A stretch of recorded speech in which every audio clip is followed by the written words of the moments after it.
સાબરકાંઠા એસઓજીની ઝડપી કાર્યવાહી જાદર police station વિસ્તારમાં બનેલી ચેઇન સ્નેચિંગ લૂંટની ઘટનામાં સાબરકાંઠા એસઓજીએ એક આરોપીને મુદ્દામાલ સાથે ઝડપી લીધો। કમાન્ડ કંટ્રોલના સીસીટીવી તપાસ દરમિયાન મળેલી બાઇક GJ02 EB 5730ના આધારે ટીમે પેટ્રોલિંગ વધાર્યું હતું। બાતમીના આધારે હિંમતનગર ઈડર રોડ નજીક શંકાસ્પદ હાલતમાં ફરતા રાજ કમલેશભાઈ ભોઈને ઝડપી પાડ્યો।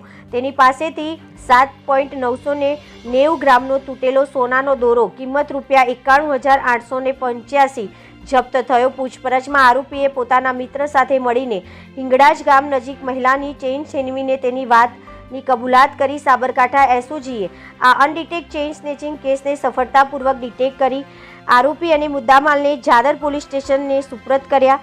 Reporter Hamid Mansuri, BN news Gujarati, Sabarkantha.